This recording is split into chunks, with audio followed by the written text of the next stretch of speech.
sound imekuja. Kwani bado mnisikii sasa? Hii sound imekam.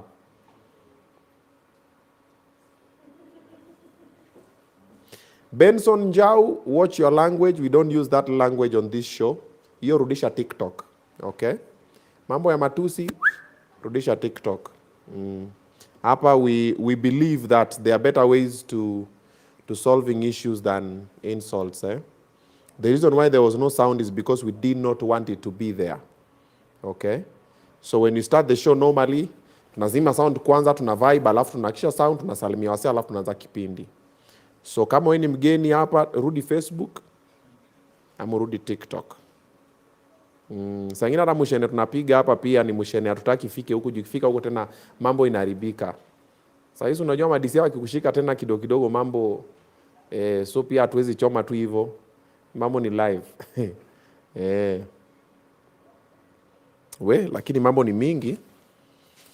I'm just seeing breaking news. Wacha niangalie Twitter wanasemaje by the way.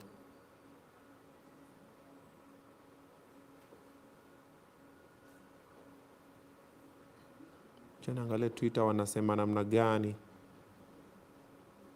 Central Police Station is trending at number 1, then President Museveni, then Deputy Inspector General number 3, then the DIG number 4, behave is also trending. Binione the DIG.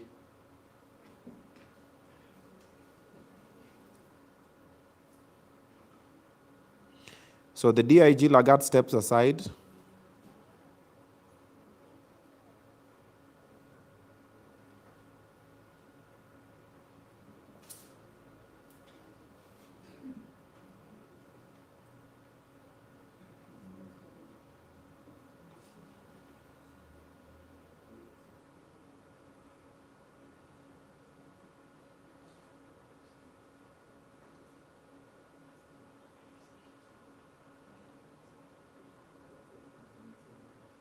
Mambo ni mingi.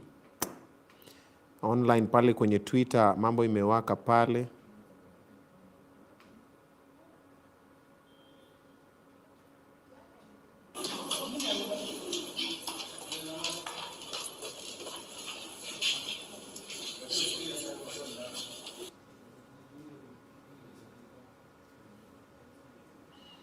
All right. So I'm going to be catching up with that one baadaye.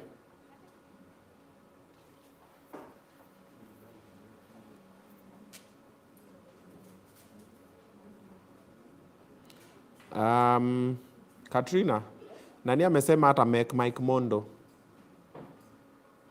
Amesema, hey Obinna, thanks so much for the invite to be on your show. I really appreciate the opportunity. It means a lot. Unfortunately, I have a work commitment that has literally just come up around that time.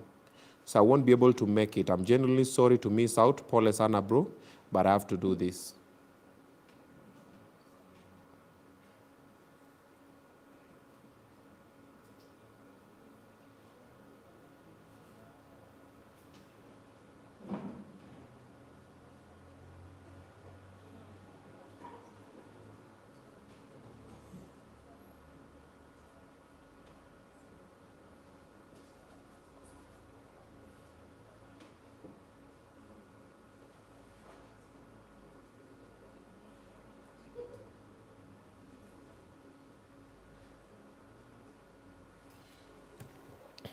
Nani ameconfirm?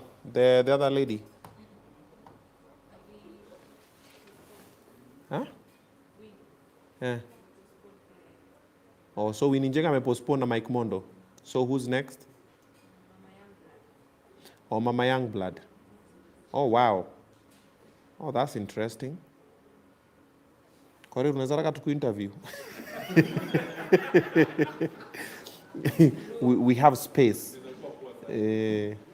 Korir usikwange hivyo. Sometimes Korir, you come through for the team. Sasa cheki, guess what? Wame cancel Korir. You are here. Korir, you have a story to share. Kevodope. Kizungu shida. Ama tupige na Omosh. Omosh, we are looking for a filler nini. Nani atakuwa emotional?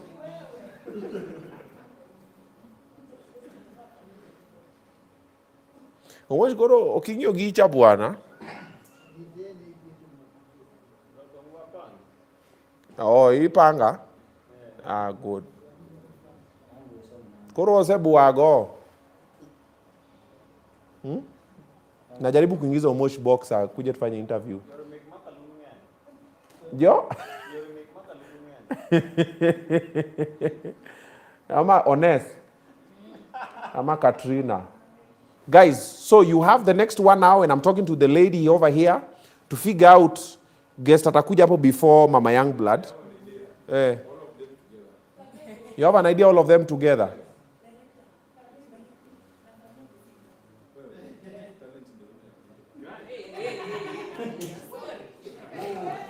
Huyo Baba Talisha mwenye anazunguka hapo.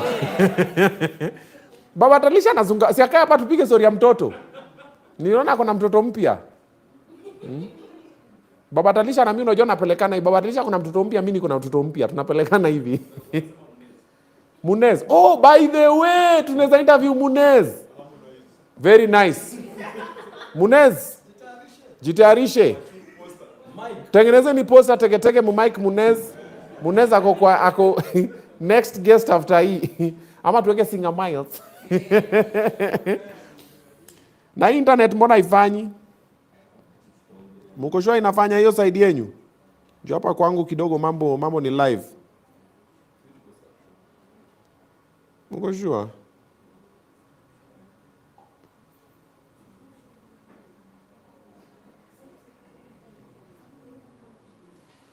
Oi. Sasa internet imeleta mambo yake.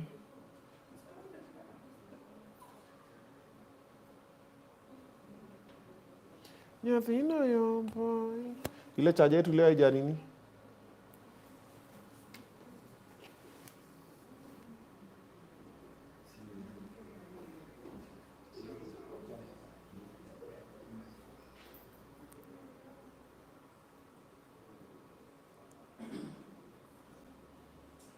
We, tafuteni baba ya Albert Ojwang mlete hapa. Tuongee story ya 2 million.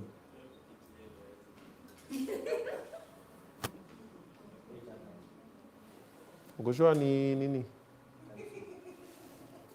So you plug it up.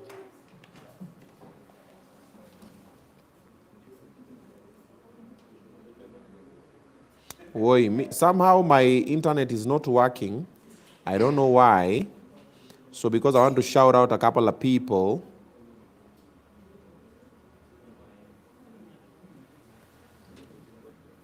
Atibora Mama Kamoto anakuja. Roba afanyiwe interview. Okay. Bring Senator Methu. Okay. Tunaogopa Munez. Okay. Munez. Decap. Okay. Singer Miles. 2 million, surely. Aziza Hashim afike. Katelo tena. Interview me. Senator Methu nisalimie. No, tunatafuta wale watu wenye wako around Yeah, so musuggest zile names ziko around because muna suggest wako mbali kidogo. Omuogo. Nikimpigia atakam. Atuko kwa mood ya Omuogo sahi. Atukrevia Omuogo sahi. Because hata sisi tunatembea nazo. If you don't get it. Kori wote mimi na Omuogo.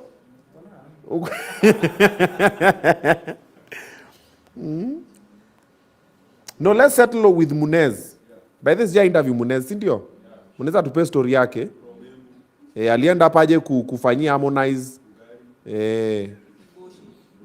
Yana raga. All right, I think we have a good number. Let's start the show. Nipatie introduction tafadhali. Guest pia amengoja sana.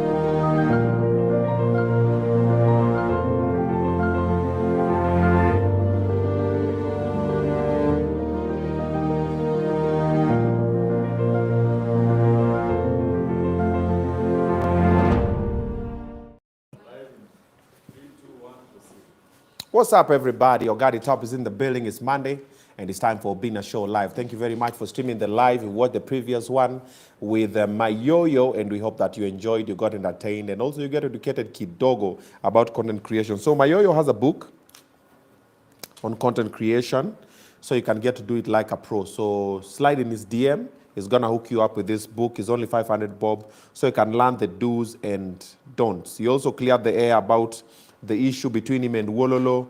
Sijui alifanyana nini, so you can also get to watch the interview and you can get more information on that one. So after this one, we have to have two other guests. Now wawili wame cancel. We are to have Mike Mondo and Winnie Njenga, na nasikia wame postponed. So we're gonna be having Mama Youngblood Kamotho. Ye bada ja postponed, yako on. Sasa tuko nayo on. So today seems like we're just gonna be having 3 interviews instead of 5. Yeah, inakwanga hivyo. Sometimes we have like 8 guests, waine wana cancel nini.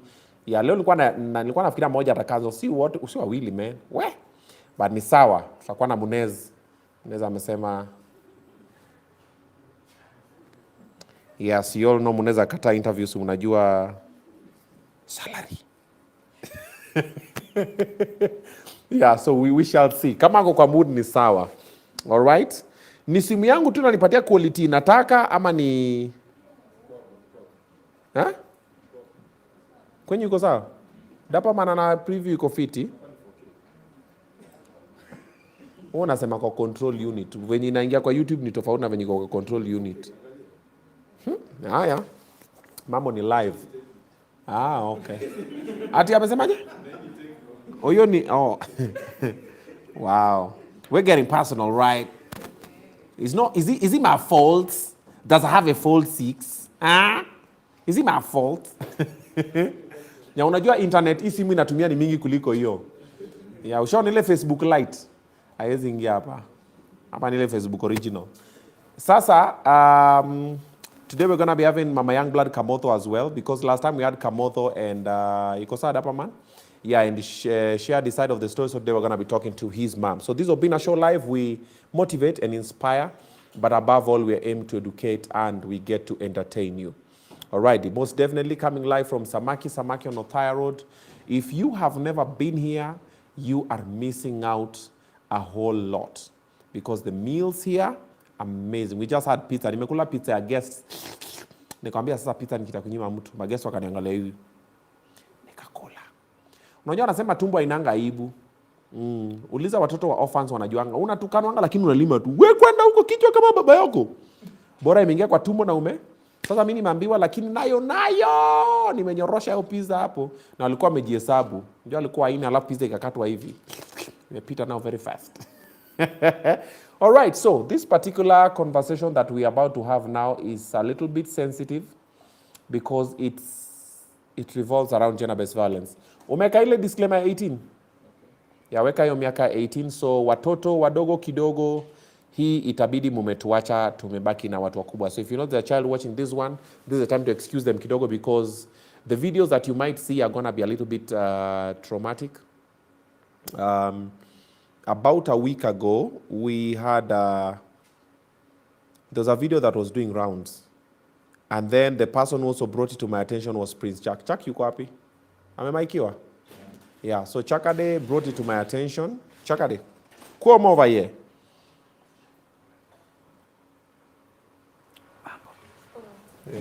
Ukwaje? Uko fiti? Kabisa. So you are the one who brought the story to my attention? Yeah. About a week ago. Sindio?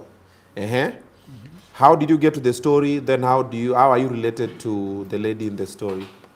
He light, but Chuck does not need it anyway. So Chuck need glow in the dark. So Cecil is my friend. Okay.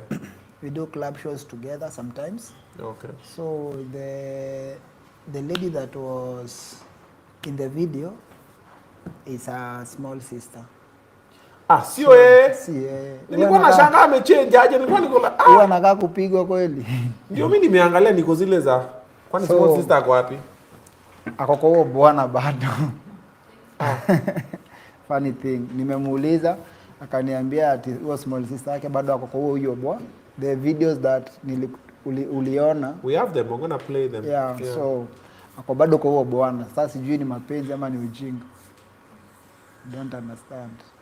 Oh, so he's the sister. She's the big sister. Ah, okay. Yeah.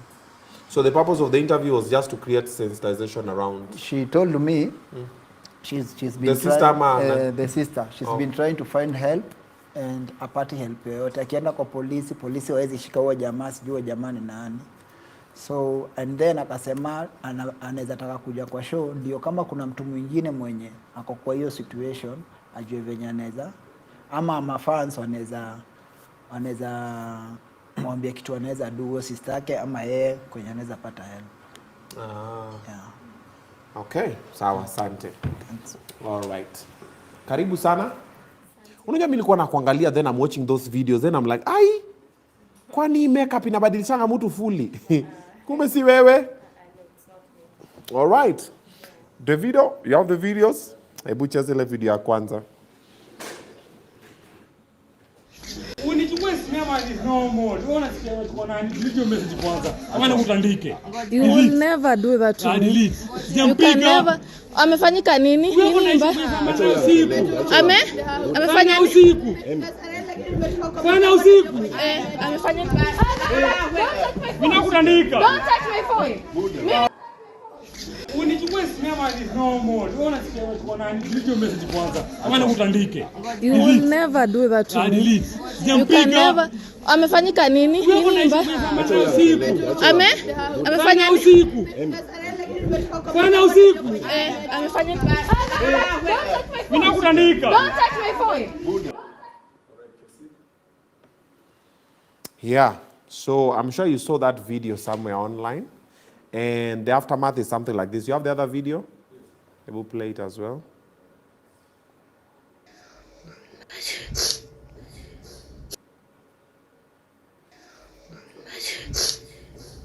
Umeitrim? Yes, iko tu sawa. You can't show the whole of it.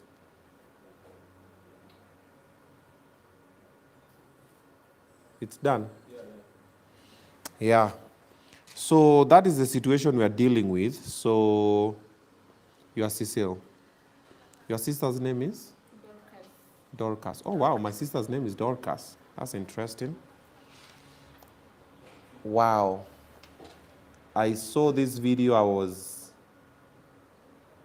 heartbroken. What's happening? Nini? Honestly, whatever that is happening, it's a 19-year-old girl who is being abused This girl is 19 years old. by a 30-plus man. Your sister is 19 years old. Yes.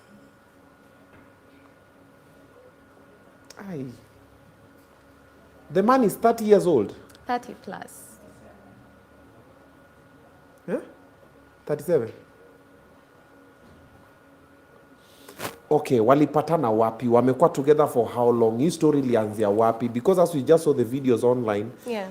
we don't have context to the story. Your sister has not spoken about it online, si ndio? Nani alilikia video? Hiyo video ilikuwa wapi? Nani alipost? Okay. Msi ako wapi? Sister yako ako wapi? Hebu put it in perspective for us. So apparently, let me start from the beginning.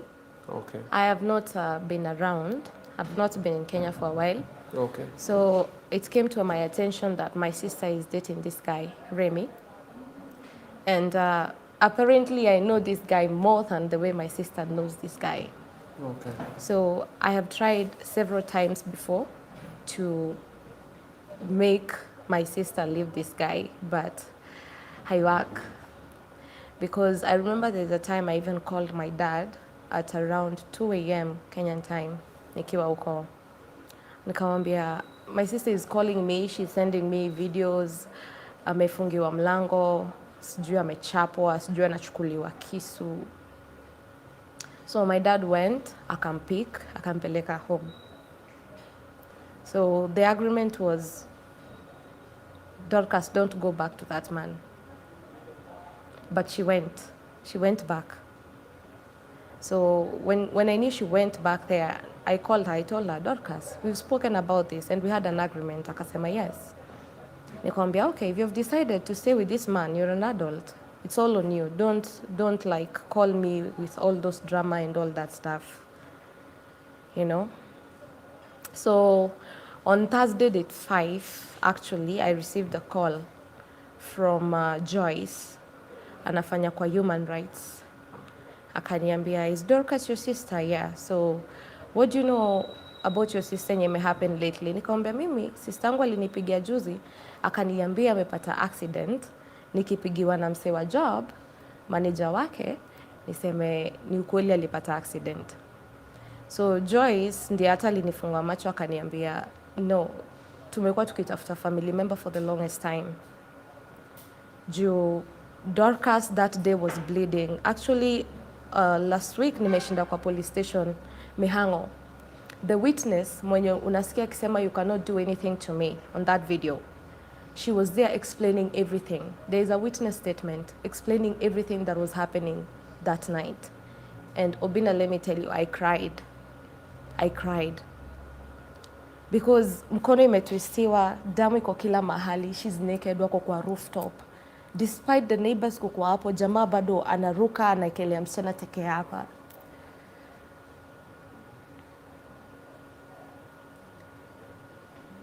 So when I consulted the police, waliniambia they rescued her that night.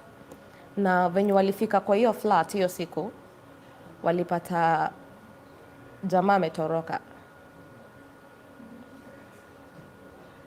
So my sister akaambiwa before tuandikishe OB, endo chukue P3 hosi. Na akalipiwa fare na OCS. OCS mwenyewe ndo kuniambia. Kumbe sister yangu alisema juu dera yake ilikuwa imejaa maji, alienda kwa police station akiwa na dera, ilikuwa imejaa damu, sorry, si maji. Ilikuwa imejaa damu. So I guess alisema acha ifike kwa nyumba change. And that was the end of P3. Nothing. She never filed an OB. She never took a P3. You know? And when I ask her, she's like, it's not your life, it's my life. Unajua? So it's clear these two people, my sister and Remy, they are not in their clear state of mind.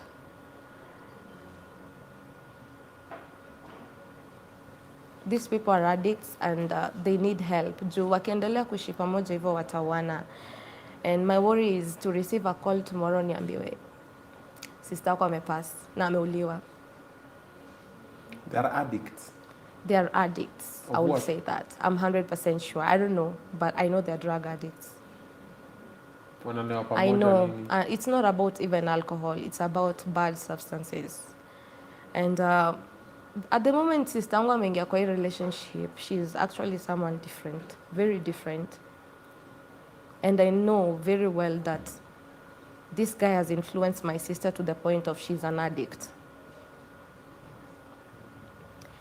Anaishi wapi? Anaishi Utawala. Wamekuwa pamoja for how long? 1 year plus.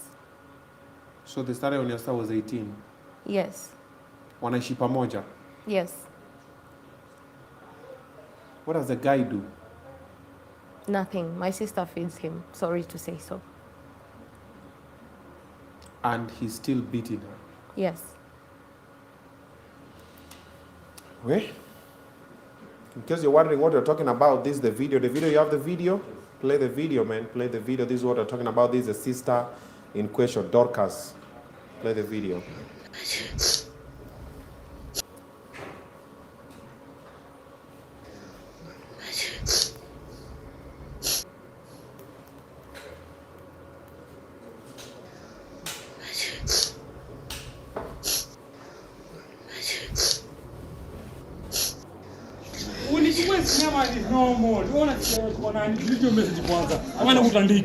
You will never do that to me. You can never. Amefanyika nini? Nini mbaya? Amefanya usiku. Bwana usiku. Amefanya. Mimi nakutandika. Don't touch my phone. Yeah? The audio. The other one. You play the other longer one? Yes, the longer one is what which we removed. No, the one at the rooftop. Yes, it's clean. You've played it? Oh, okay. But you know it only makes sense with the audio. Mimi nakutandika. Don't touch my phone. Unichukue sinema is no more. Unaona sikia kwa nani? Delete your message kwanza. Ama nakutandike. You will never do that to me. You can never. Amefanyika nini? Nini mbaya? Amefanya usiku. Fanya usiku. Amefanya. Mimi nakutandika. Don't touch my phone. Unichukue sinema is no more. Unaona tuko na nini? This one is complicated. You know, normally for gender-based violence, haianzangi mara moja. Yeah. It progresses. Yeah. Anzanga na labda unaweza tukanwa, usukumiwe kichwa, kakofi, kangumi. By the time it gets to this level, this means sisako hajaanza kuabusiwa sahi. Na ni kama ameshazoea mpaka hataki hata kutoka.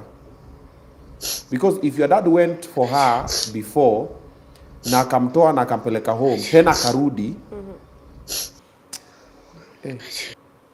na majirani wanasema ushaenda huko kwake? Nilienda huko na mapolisi, nilienda nikaangalia crime scene. Actually witness mwenyewe ndiye ana fight so hard msia inge ndani, because witness alikuwa anaambia OCS ati mse aliambia kila mtu ati chukueni video, there is no way you can take me. Alisema kuna kitu tunaweza mfanyia. You know that might be true if your sister is not pressing charges. Because manipulate. He knows how he has done it. She's 19, she's a child. Yeah. Na ningetaka kuambia Dorcas, mali uko, please keep in mind that unapendwa sana nyumbani. Whatever you're going through is not worth it. Well,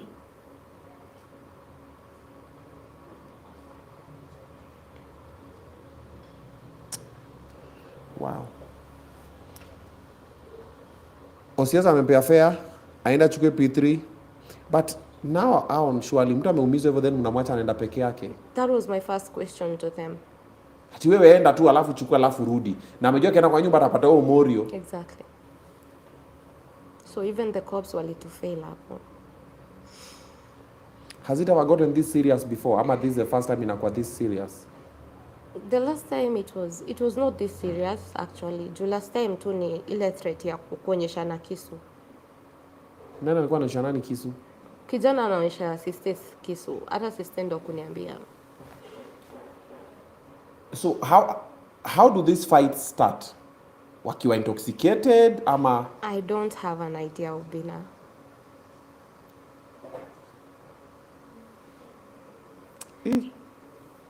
But according to what I know is that Dorcas is in fear and she's embarrassed about what she's going through.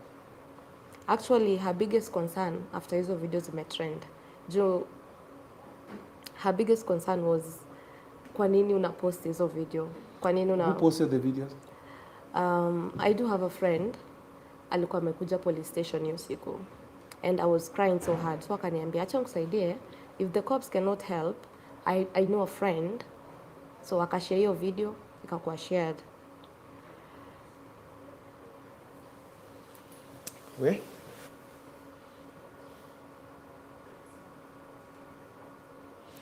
Kuna namba sister yako? Yeah. Some call? Yeah. Umpigieni.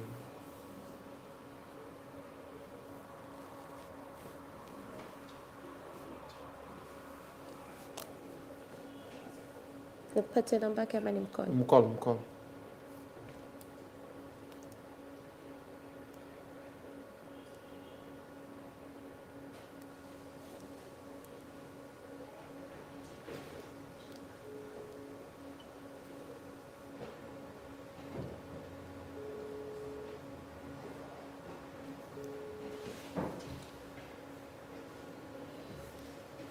Hebu leo mtusaidie na solutions hapo kwenye comment section. Give us a couple of solutions if you've been in a similar situation or you know someone who was in a similar situation, how they managed to navigate it. Tafadhali mtupatie solutions hapo so that we can see what's possible. Okay? Kwa mteja. Ya namba uchali yake? Kona?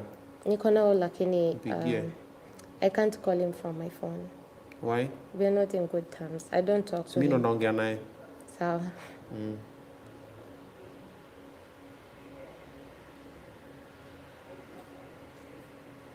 You know, so advising a woman in love is tricky. Yeah. Nothing.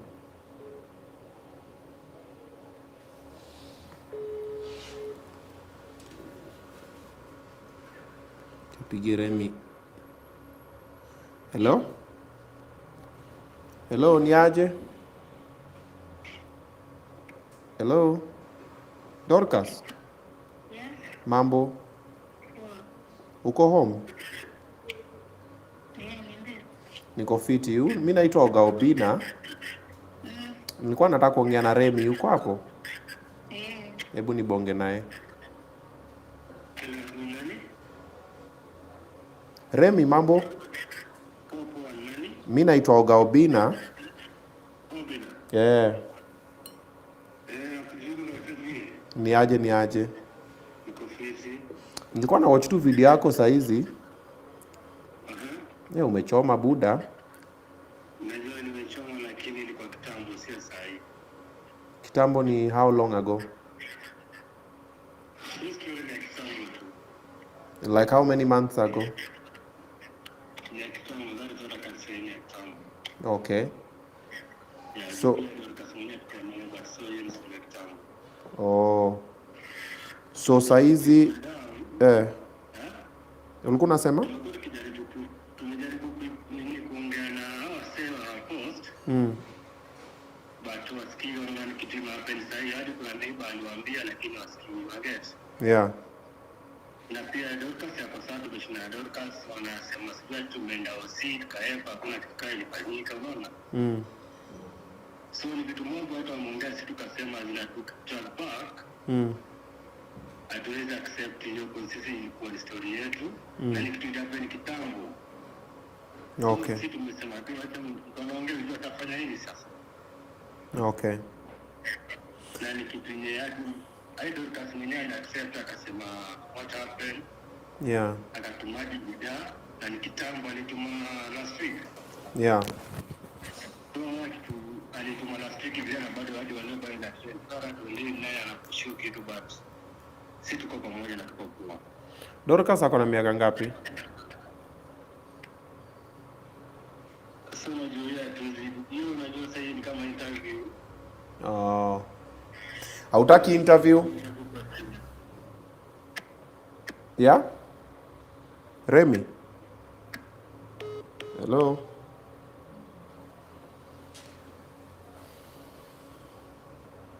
Acha nimpigie tena. Kata. Mbona nikienda ku call nataka ku create nini? Inaenda kwa Google. Chanko daily.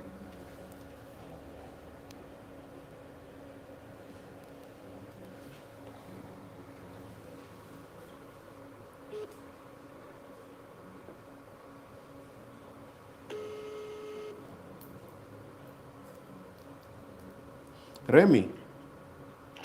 Phone imekatika.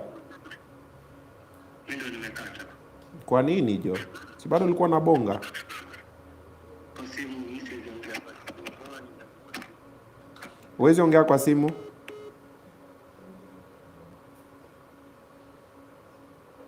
Unaona bendera nyekundu? Ama ni mimi ndo naiona? Yeah, so clearly Remi has something to hide from the way he's behaving, and the lady is under duress because hata venye amepick simu kwanza ni kama ameona namba yako alafu akapika hata kama msikamza ni nani. It's a bit complicated. Na anasema story ya kitambo, but ataka kusema ni kitambo when. So he's a bit sketchy in his explanation. No, alafu he's speaking for her. Thank you. The one for ukisikia hata tushaongea hata mwenyewe amesema ni kitambo, unajua nini. You know, now she is over there helpless, she can't say anything for now.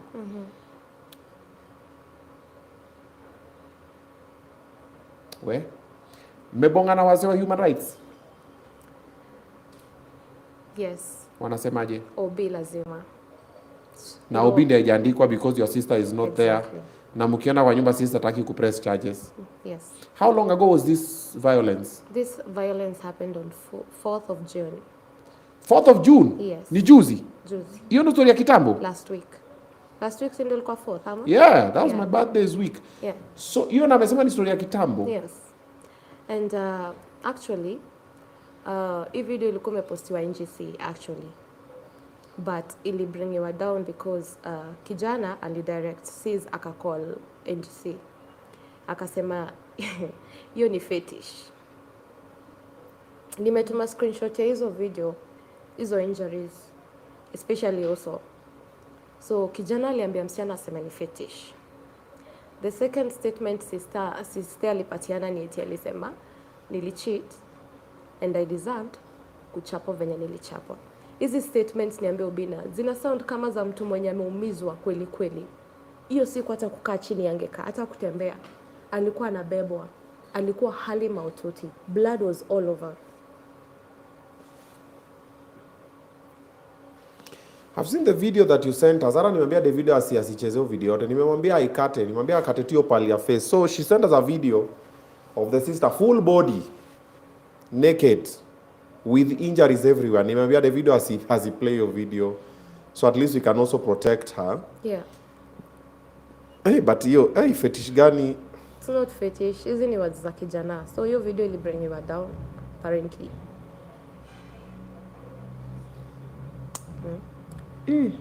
That night jirani alikuwa anasema the msichana mwenye alimrescue Dorcas alikuwa anasema Dorcas alikuwa analia akisema wewe usinichape, nimelipa rent, hata nilikutumia pesa ununue kuku, usinichape, nilikuwa na babangu ndo maana nimechelewa.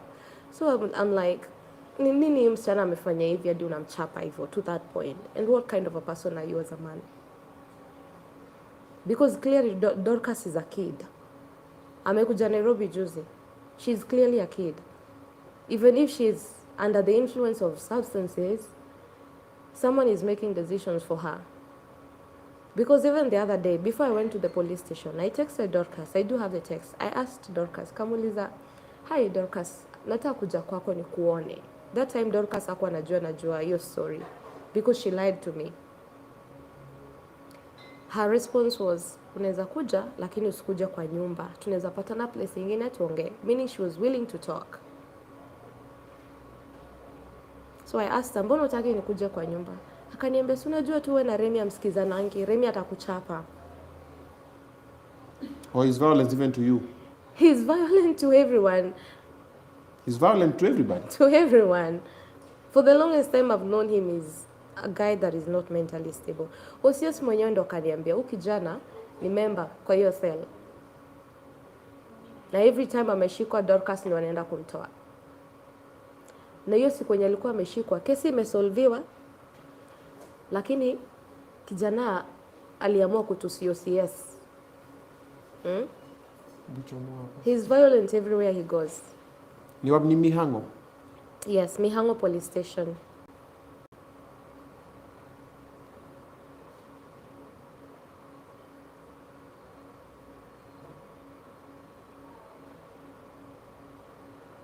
Yes, nilikuwa na namba ya Mihango police station.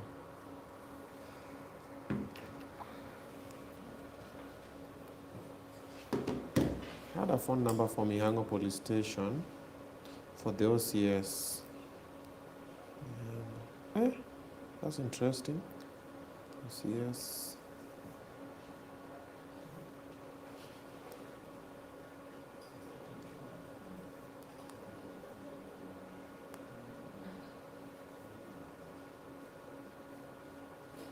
That's strange. I had a number for the OCS for Mihango police station. Yes.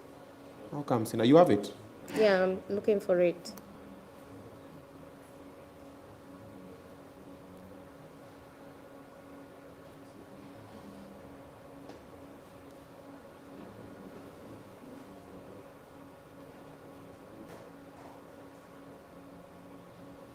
Sina. That's strange.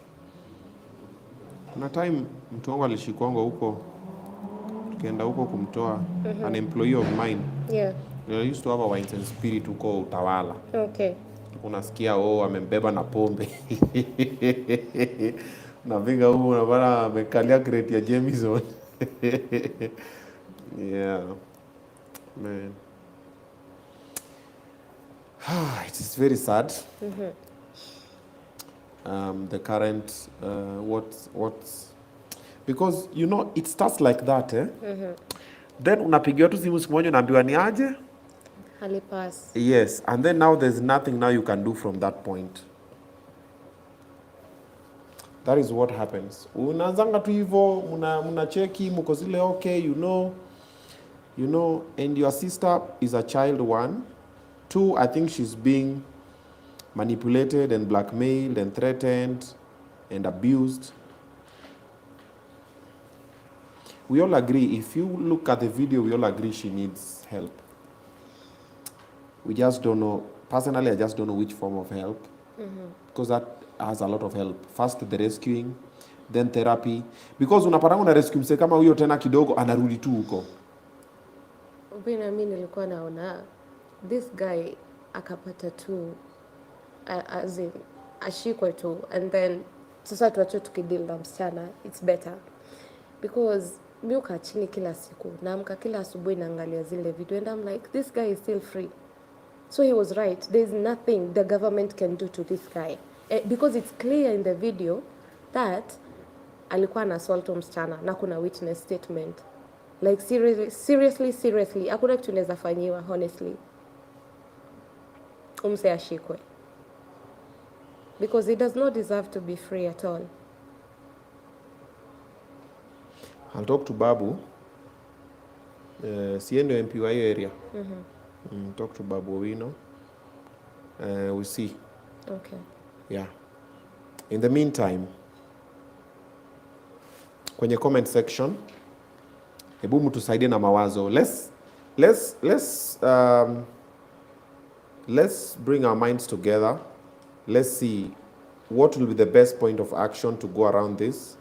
Because watu wanasema pelekeni Munez.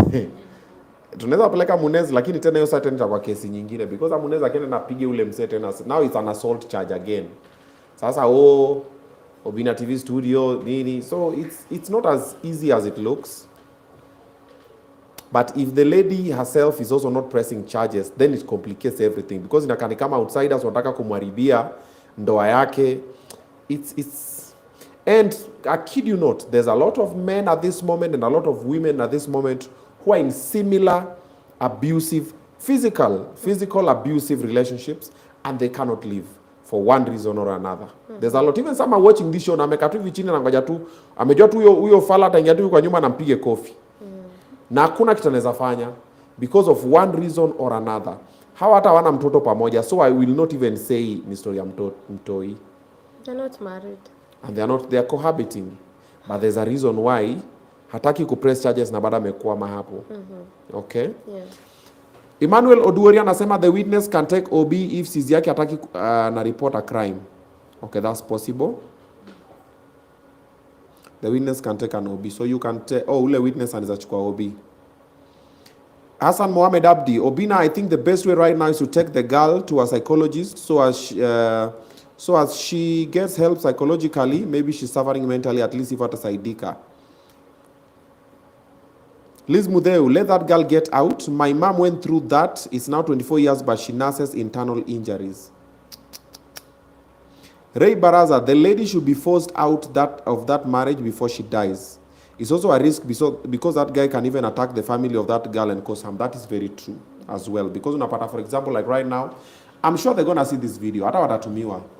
And automatically, I'm going to be the enemy of the guy, and you're going to be the enemy of the guy, and people like those ones decide to do, if someone is a psycho, it cuts across, can decide to do some, so also you need to be careful. And if you remove the girl from him, now you can start looking for the girl. We can also have that situation. Yeah. So also that is also another part that also we need to be very careful with. Muyaki Lucy anauliza na familia yao Jama, do you know them? The family? No. Hujui familia yao Jama? No. But umejua huyu Jama for a while how? Umesema you know him very well. He used to be my manager. The first time I met him, I used to MC. Oh, that's interesting. Yes. Remy was your manager? He was my manager. That time I was very composed. Alikuwa mtu wa maana. Actually, Remy has mentored me. He was a nice guy. But these things, drugs, zimemharibu. Even the people know him up to today. Actually, the same day I posted the video, mdosi wake mwenye alikuwa amempatia opportunity ya pili alimfuta kazi. I received the call. What does Remy do?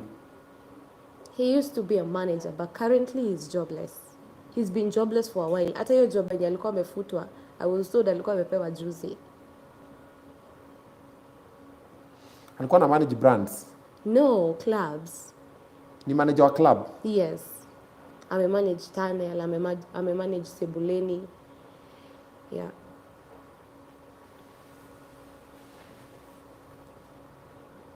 Patrick Njagi, sending someone to jail is not good. There are so many other options to deal with this.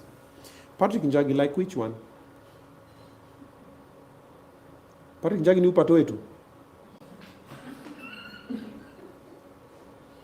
So Patrick Njagi, have you seen the way that lady has been physically assaulted? So what solution, please let us know which other solutions you have. You might have better solutions for this one. Tafadhali tusaidie. Tusaidie na mawazo. The pillar, the thing is this guy cannot allow the girl to go since she keeps the guy, since she's the source of income. Njango Mburu, they should take out of that. Can we stay in our change environment, and she undergoes therapy away from the environments? That already happened. She went back.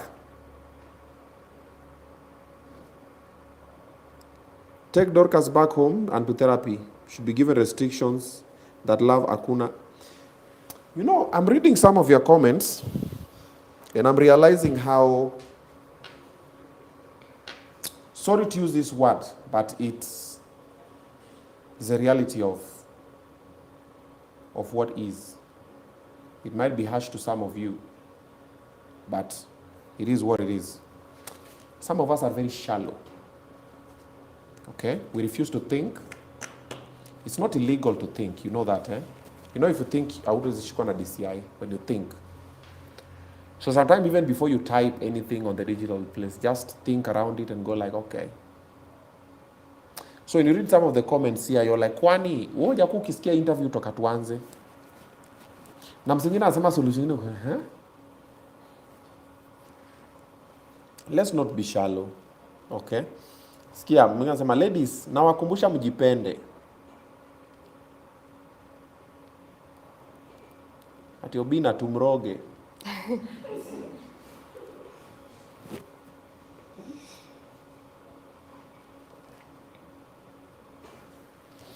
Ashley Shalin, tulisema watu wawili wa kujifunika blanketi moja kwa chana si leo. That is also very true. And normally you have two people that have been in a relationship. Sometimes it gets very complicated. Aya.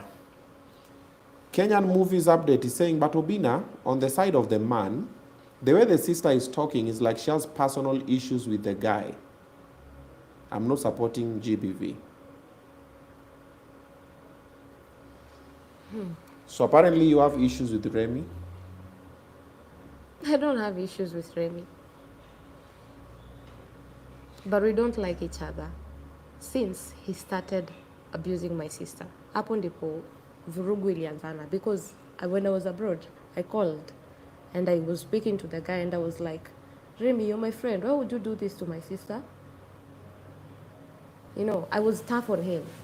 So it's not like any grudge or something. It's just that, hata kama weni, that is your sibling, how would you treat this guy? Like your friend? Okay. What I would say is this, huh? Whether she has issues with Remy or not, that is secondary to the videos that we've seen. You know, we have evidence. Like, personally, I'm looking at the video in play and the video akioka rooftop. Unajua kama ingekuwa tu ni video imetumwa, but hiyo video akioka rooftop with that's Remy mwenye amemshika hivi kwa dress. When you look at that video and you look at the setup of everything, I'm just like, no, it's not sitting well with myself. I've been a victim of gender-based violence. And I'm telling you, it's never an easy thing to admit. Especially from the man's side, and even the women's side. We have a lot of women, trust you. Let me now be very frank with you. We have a lot of women who are in abusive relationships, and their friends think they're in perfect marriages. You know why? Because they apply makeup on it and put shades like this one and go to the office. Why? Because their friends look up to them and they want to maintain status quo. You know, let me show up like, you know, I'm in charge. And you know, they look up to my marriage and they think it's perfect. Happens. And you also have a lot of abusive men who go to the house, abuse their wives, and they show up to work like nothing has happened. Na ana smile anajifanya veni mzuri kwa watu wengine. And the same thing also applies to men. We have men who go to the house and are abused with their women, physically, emotionally, and tomorrow they show up in the office, niaje buda huko aje niko fiti, niaje buda niko fiti. Barandi kwa nyuma na anapigwa na relax. Na demu yake atatoka kesho na relax. Na in fact ngori ikitokea demu yake kwanza na play victim. Anasema amekuwa anafanya hivi, so it happens. And once you've been around it, ama you've seen it happen, either to your parents, to your sister, to you, to your neighbor, that's when you realize how serious it is. Sometimes watu wanaangalianga tu hivi kitokanye. Mimi naonanga online saa nyingine mwanaume akisema amepigwa. Unapigwa aje na dem? It's very easy to write. Ama unaona dem amepigwa, si atoke tu aende. This thing is the same situation like the addiction story for alcohol and substance abuse. You see people that the way things, even the stupid boy situation, si awache tu huyu ni fala. No, it's normally si rahisi hivyo. It's not as easy as just get up and go, wake up and go. There's normally things that are attached to. So that's why I was saying we share ideas. We find an appropriate solution for this one so we can solve it once and for all. Kuna watu wanataka tuende tupige remi, which is a very simple solution, but ukishampiga then kuna watu wanataka remi aenda shikwe. Kuna watu wanasema Dorcas aenda tolewe apelekwe therapy, na mnasikia sitaka alisema alishatolewa mpaka wazazi wakaongea naye tena akarudi. Sometimes when you are in a situation, you might not see how serious it is until after. So maybe your sister might see it later and go like you meant well for them. It's the same way with addicts. Actually, Obinna, I don't understand it because me and my sister, we've come from a violent family. My dad was very violent. So she has seen what my mom went through. Up to today, she has never healed completely. And that's why I'm taking this issue very, very personally. That's why every single day I will shed a tear. Because this is the only sister I have. And I don't want her to go through the same thing that my mom went through. We are past that. Your generation to lipita Obinna. That's true. Annie Ipsa. Hi, Oga. Apparently there's something called Stockholm Syndrome. It's a psychological disorder where the abusee sympathizes with the abuser. Therapy idea. Also, Remy might need help also. Ian Twaha, if the violence continues, we must ensure she's protected. Though legal steps is needed, but most importantly, we must approach her with patience, consistency, and care. The situation needs wisdom. That's what I'm saying. It's a volatile situation, because even right now that tumepiga simu, you know, we don't know what has happened in that house. Yeah. Sai probably makofi zimetembea hapa na umeambia sister yako sasa nipeleke kwa Obinna. We don't know. Maybe we're even putting her in more harm that we're even helping.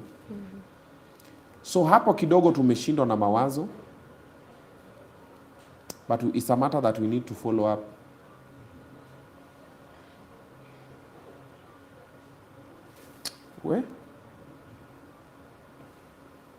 Umoja penye wanaishi? Yes, nilienda hadi kwao. Tutume mbogi nini? I consulted if that is an option from Makarao na CID and all that stuff, but waliniambia you'll end up getting into trouble yourself. Now that's also the other issue. Yeah, that's what I'm thinking. Yeah. Trespassing. Nitafika huko tena wekewe ngori zingine. Ufike huko saa wote wakugeukie. Yeah. Dem na Charlie pamoja waseme mwizi. Yeah. Umekuja tena huku nini.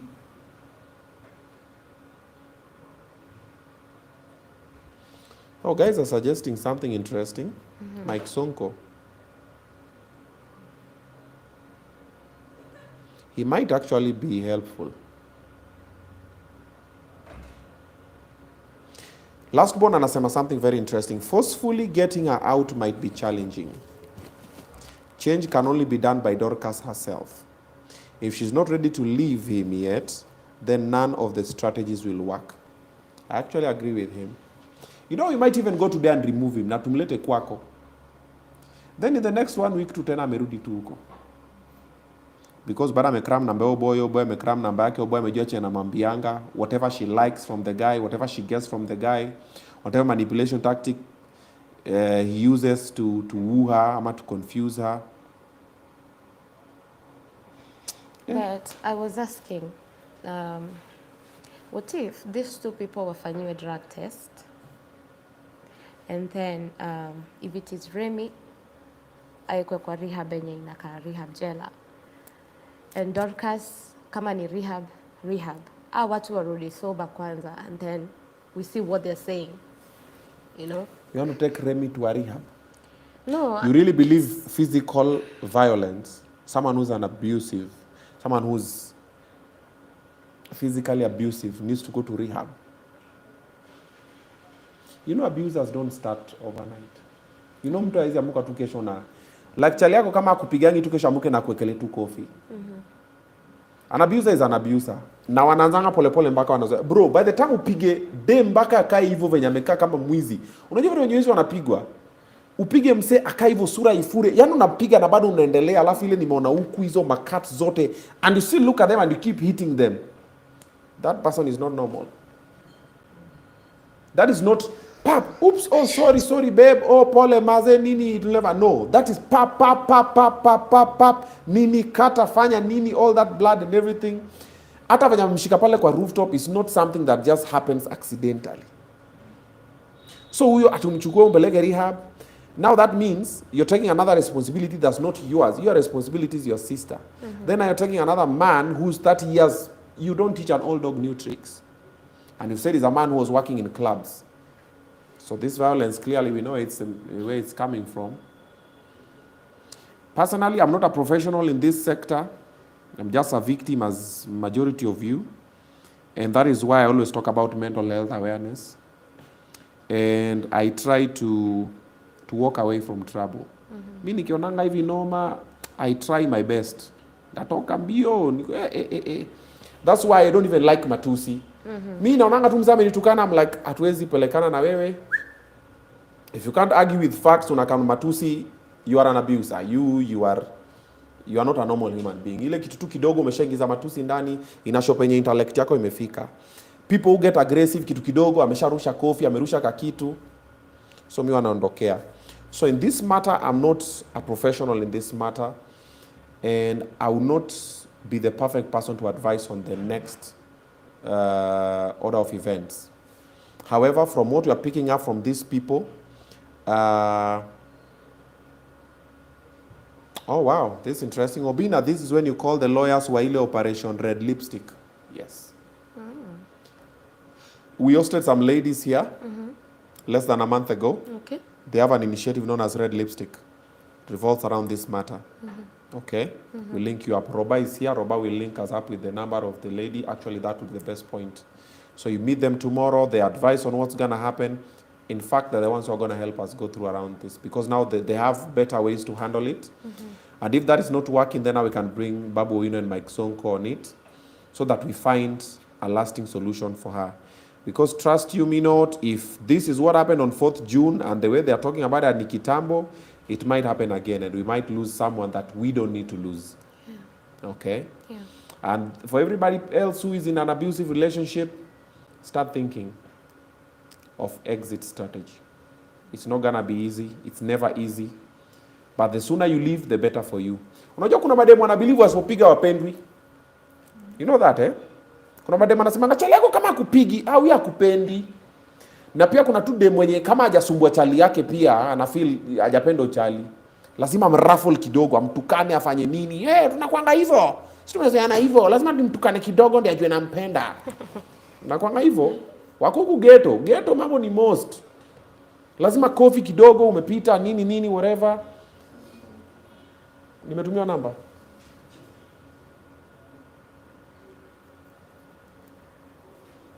Umetumia namba ya nani? Nani anasema utuma namba? Osies wa Mihango. Umetuma wapi?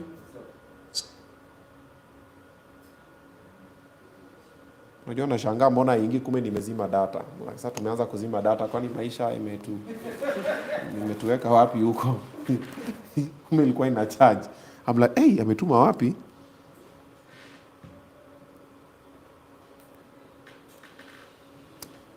So while we're doing this one, I want to call on to you so that we can subscribe.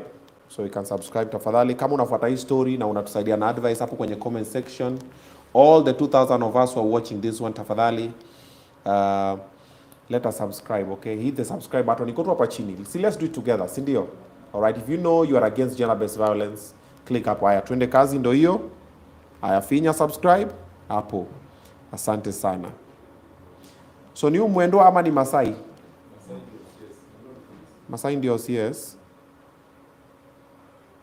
So CS amejua hii story? Yes.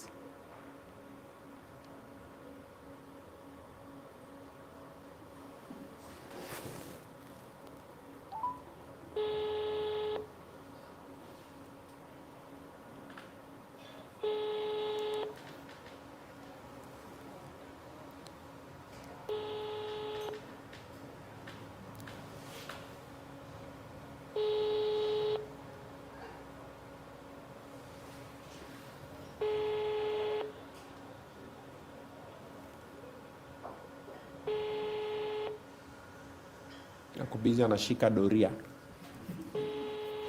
Yes, I'm OCS wakona namba strange wana nini? Munene. Yes. Habari ya leo? Salama. Uko mzima? Yes. Haya, mimi naitwa Oga Obinna. Nilikuwa namtafuta OCS wa Mihango.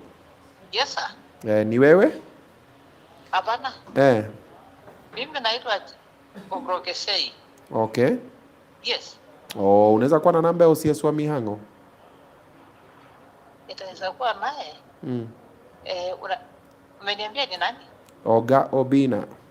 Obinna. Yes. Yes. So nisaidia nayo. Unafanya Mr. Obinna unafanya wapi? Nafanya pale inaitwa Obinna TV. Obinna TV. Yes. Yes. Let me consult and then. Yes. Alafu nikupe. Haya, asante. Kama nimuelezee. Haya. Haya. Mnashtua polisi. Oni ye. Huyo ni ye. That's OCS? Yes. Kwa serious. Si mara ya kwanza imechukuliwa na mwanaume, mara ya pili kachukuliwa na yeye. Huh? Or maybe you call her from my phone. Maybe she'll understand. No, it's a lady. Yeah. It's a she. Basi ni Morio nimeongea naye. Mara ya kwanza umeongea na Morio, alafu madama akachukua simu. Ni Morio. Ni Morio, nyinyi mmesikia vitu zenyu. Huyu hata amesema yeye ni nini? Memsave Masai OCS. Huyu si OCS. Nyinyi mnatuma tu namba hapa sasa. Angalia hii. This is the number actually. Is it the same number? I see the same one. Yeah. Tupige hii.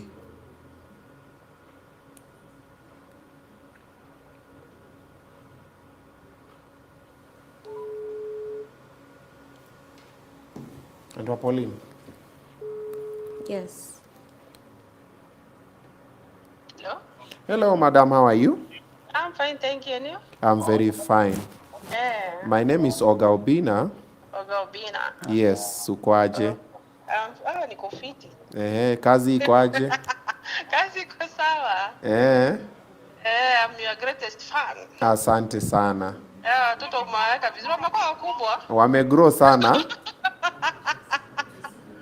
Wamegrow sana. Yeah. Wanamea kumea. Wanamea kumea, kwanza kadogo. Amekuwa kipompo. Lola amekuwa pumu. Kumbe umeona? Nakwambia. Yeah. Habari ya Mihango? Mihango iko sawa. Tumetulia, tunashukuru Mungu. Very nice. Yeah. Unashika doria? Yeah, nashika doria. Saizi niko place inaitwa Shooters. Ah. Na nafanya evening clearance. Kazi ya polisi ni ngumu jamani. Iko tu sawa nayo. Yes, tunakaa hapo tunakuja kufacilitate sasa raia waende home. Vile inafaa. Unajua bila nyinyi mlevi unampeleka home. Afike kwake salama.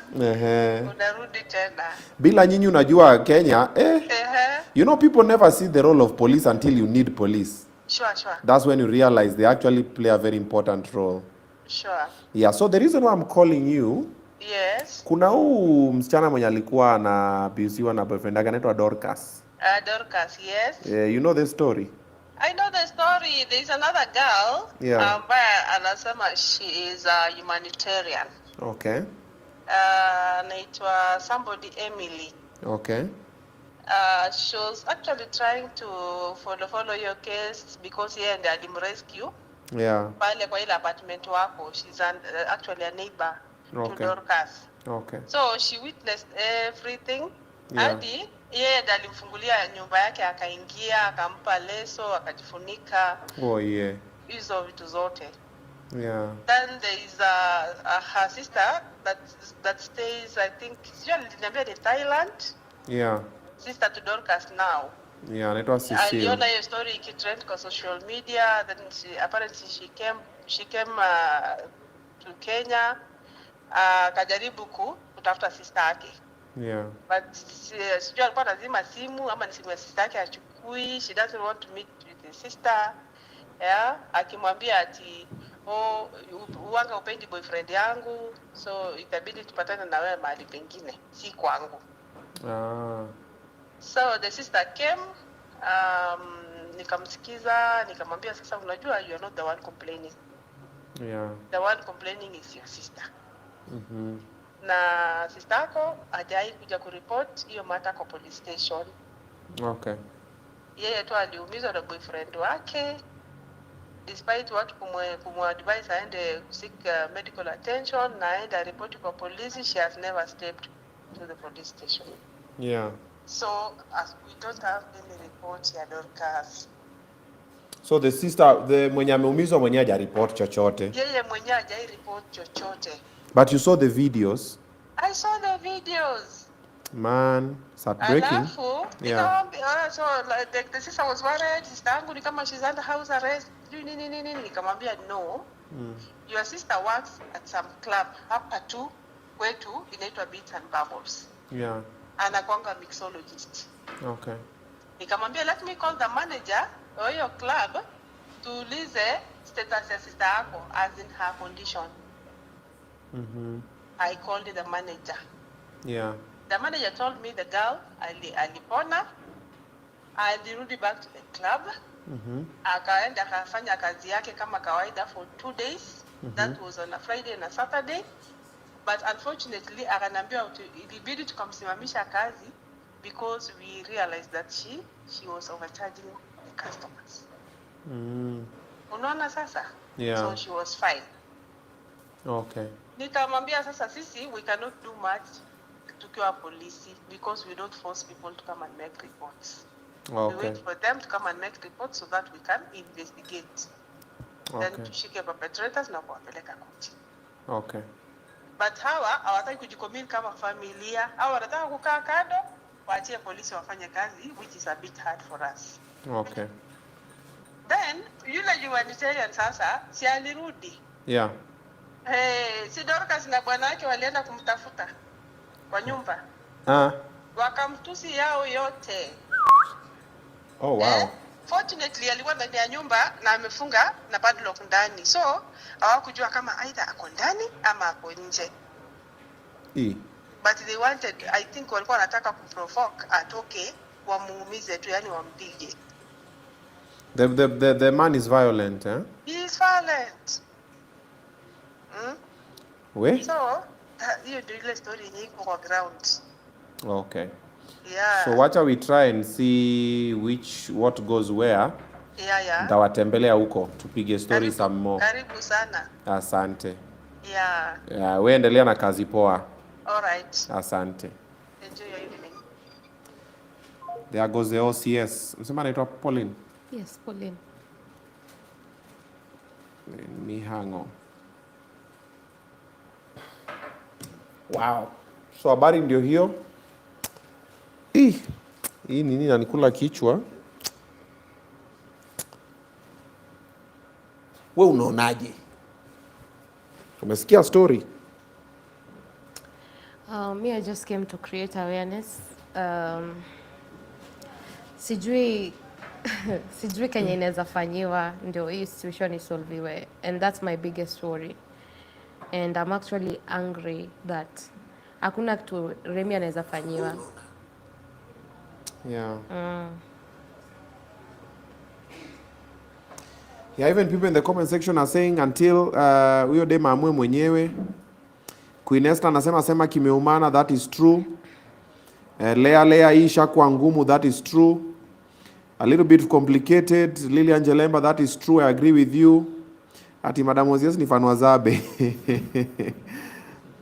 Yeah. Ushaona, you know, this situation is the situation for damned if you do, damned if you don't. This is similar to Stupid Boy situation right now. So either I go and take him to another rehab, ama the same rehab by force, so that he can stay even there for 1 year. Ama niseme, wacha mimi nikae hapa ni cheki. So if I take him there by force for 1 year, ama whatever period of time, akitoka na haja improve, we are back to where we started. Amejaribu kunipeleka hapa nini. Nikiacha tena niangalie, ulimpeleka tena umemwacha tena, sasa aona tena nini. So sistako wende umtoe hapo. Atasema umenitoa in my happy marriage, I was having a beautiful whatever, nimenaribia ndoa. Tena ukimwacha tena apigwe uliwe, mlikuwa mnaangalia sisi yenyu akipigwa, amuko mnaweza msaidia.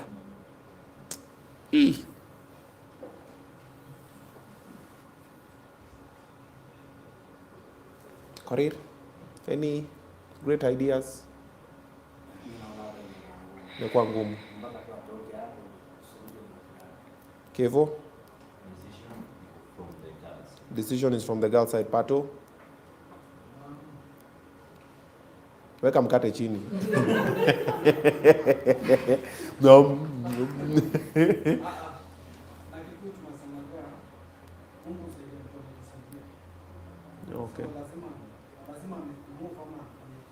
Okay. Okay. Shisha anasema ubize kesho matusi ni yako. Kesho mimi naweza endewa tena live tena usikie. Obinna, if you can engage Mike Sonko, you could do it better. Ngori zikuwe ya kwako peke yako. That is true. Rei baraza. By the kesho ninapata saa ngori tena itakuwa tu ni yangu. Utasikia tu online, huyo Obinna na anajifanyanga. Yeye na amejua nini. Davido. Meza. Haya, wacha tuende kwa Katrina kwanza. Katrina? The girl they decided before it's too late. She knows that. Honest?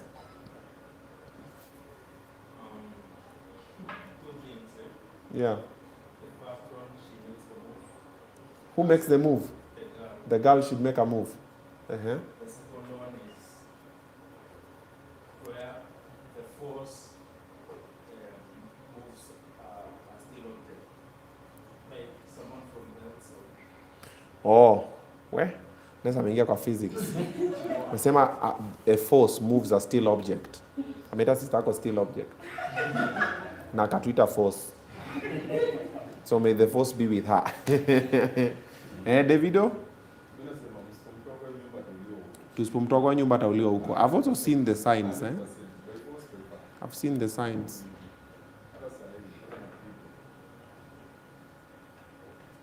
Jerry anasemaje? Na hiyo suti yake.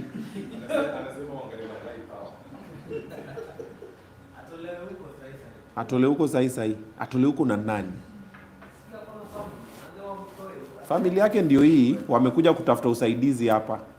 Wameenda police station. Umesikia hata OCS mwenyewe ametuambia Sisters gone, human rights ameenda nini, but sasa mwenye sasa anaumizwa haja press charges zozote. Wakipiga simu job wanaambiwa sis ako huku lakini ana control. Unaitwa? Yeah? Wala isisikia hata sauti yako. Angel. Okay. What do you think can be the solution?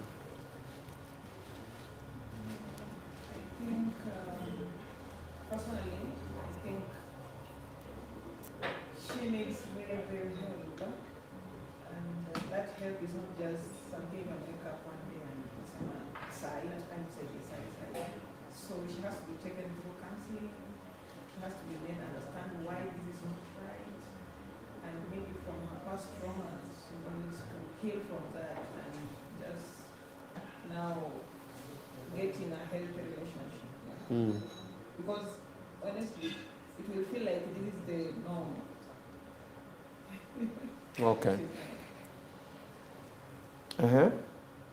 Your name? Sheila.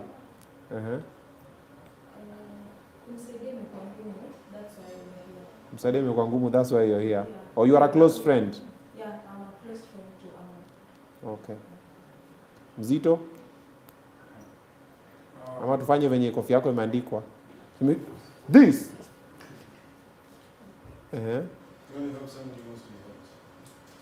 You can only help someone who wants to be helped.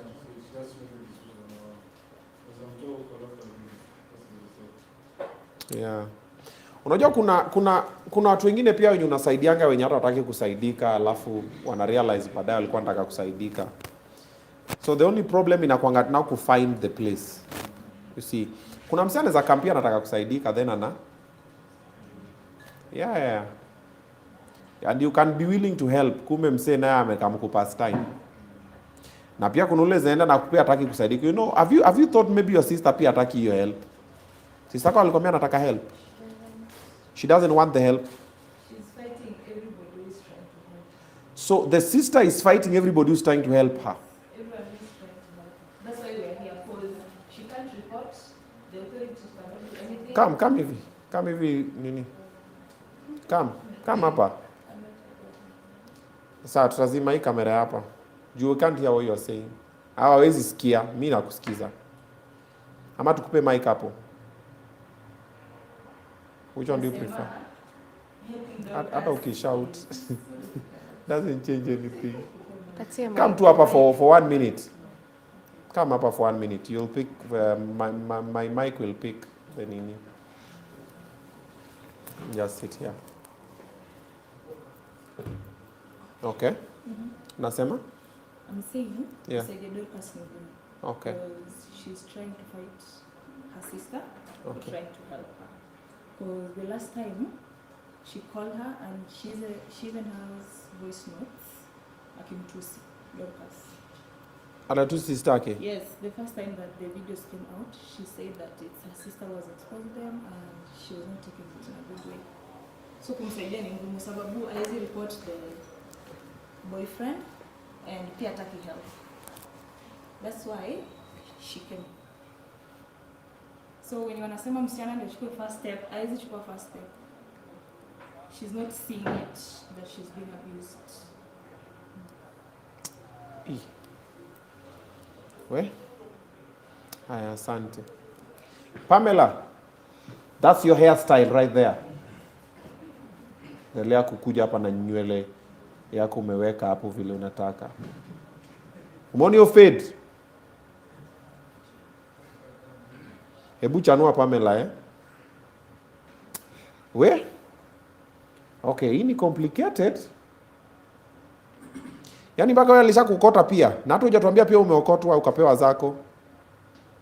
I don't mind because I know siku moja atarudi normal. Ajue yenyewe my sister fought for me. Actually, Obinna, me, I'm not stopping. I'm not stopping. Hata kama ingekuwa ni wewe ni sibling wako, you will never have stopped. I can't stop. I will fight until the last minute. You know, so another thing we need to consider, maybe the reason why she's not pressing charges because her life is at risk. She fears for herself. Yes. Yeah, you know, so pia mtu ameambiwa ukijaribu kunireport mimi nishikwe nikitoka huko na kutafuta na kushanda. Yeah, so pia labda that's also another reason that also we should not just also downplay. Eh.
I was trying to call Mike Sonko, but pia ako nini?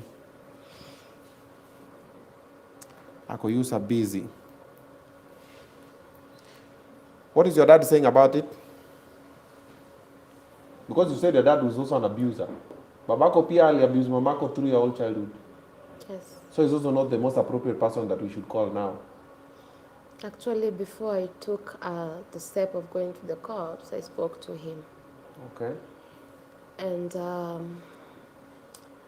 only thing my dad could say is, achana naye ni maisha yake. Wow. And after videos zimeanza kutrend, my dad is the first person texting me kuniambia,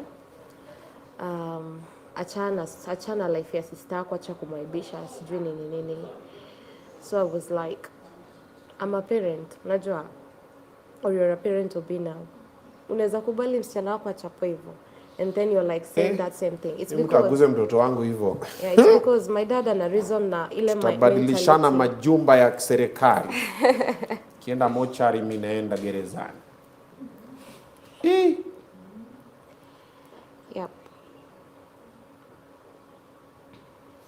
Do you know the most weird thing is we spoke about this with my kids. Was it like 2 weeks ago? I think I was dropping them to school. I was picking them from school. Somehow we spoke about gender-based violence. Na hata wakaniambia tu, dad, tumejua wewe mtu akijaribu kitu kama hii, nikamwambia, yeah, you know that's right. And I told them, actually, no, we were having dinner. It's actually supposed to be on their channel. We're having dinner and we spoke about it. And I told them, never ever, don't try and stay at kwenye kama nyumba baba yenu ndio iko hapa. Mimi nisikie. So the guy clearly knows your dad can't do anything. And the guy knows the girl is on his side. And the girl is not going to be pressing any charges. So the best point of action, I'm going to link you with the ladies from the red lipstick, Nini. It's called Operation Red Lipstick. Something like that. So I'm going to hook you up with them, and then we pick it up from there. Then we'll give you guys updates on what is happening on that side, because as it is now, it's a little bit complicated. But if you look at the videos, you have the video? You can play it one more time. If you look at the video, also anytime you watch this video, when you comment section tuambie to what you guys think should be the solution, the best point of You action. will never do that.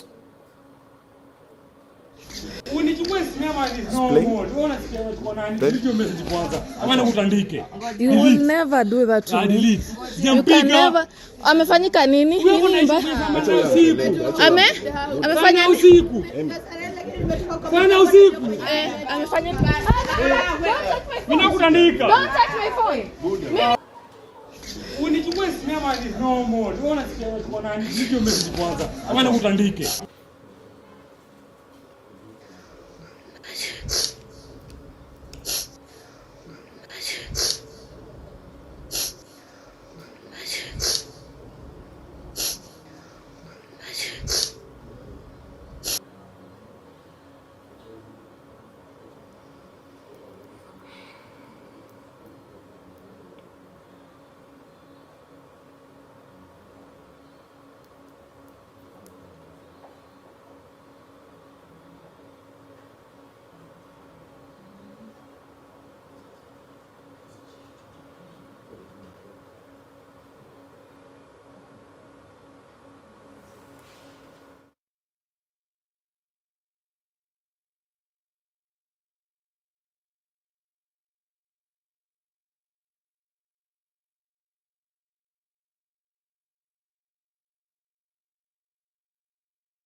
Your violence. Make a client ndani. Yeah. So there you have it. So we're going to leave this one here for now. And then probably in a week's time, we'll give you guys the update of what is happening where. So we see how we can support. But as Obinna Show Live and Obinna TV Studios, we do not condone any form of violence, whether it is verbal or it is physical. All right? Paul, my dear, stay strong for your sister. She needs you there. And you're doing a good thing, talking about it and also fighting for her. There's a lot of people in our lives that can't fight for themselves. And if we don't fight for them, nobody will. Yeah, we're just going to stand by the side and look and say, no, it's not mine. You know me, I'm minding my business. Before you know it, we are losing people. So it's a good thing. It is a very brave thing. She might not see it now. She might not even see it later. But you're doing something that is very brave. And it's a very good, it's a good step. Don't give up. Don't lose hope. Let's see how far it goes. Let's see how far we can go to try and rescue her, and many others that are going through similar situations. So, Yeah. okay. Any last words to the guys who are watching, and to your sister as well, and to Remy? Tuanzie nani? Tuanzie sister. Remy. Remy, okay. Yeah. Remy, wherever you are, if you're watching me, I want you to know that you do have a sister. And if the same thing was being done to your sister, you would have reacted the same as me. Kwa hivyo, Remy Maliuko, you know very well, you can never marry my sister, so achana tu na yeye. If you're violent, just leave my sister out of it, kindly. And as for Dorcas, sister, I really miss the Dorcas I used to know so badly. The current one, you, right now, I don't know you. And I want you to know that no matter what, back at home, I personally, I really love you so much. And anytime you'd like to reach out, in case of any emergency, you know my phone number, Nicole too. And as for women like me or women like Dorcas, kindly do not entertain men that are violent at all. You as a woman, I would like you to know that you deserve better. You deserve a woman. A woman is to be respected. That is how God created it to be. A woman is to be respected. And actually, for the viewers, ningependa invite kwa event yangu. It's on 28th. It's about mental health. We'll be having mentorship programs there. If you're a woman, you don't have a space to speak out yourself. If you're a man too, you don't have a space to speak out yourself. Come that day.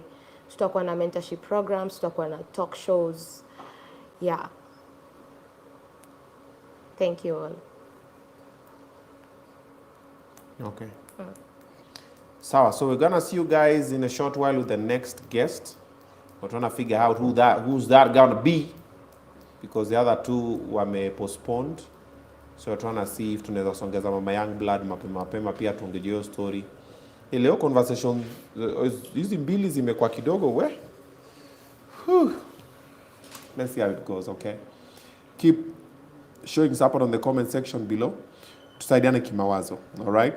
And for the ones who are going through similar situations, stay strong. And the sooner you leave, the better. See you in a bit.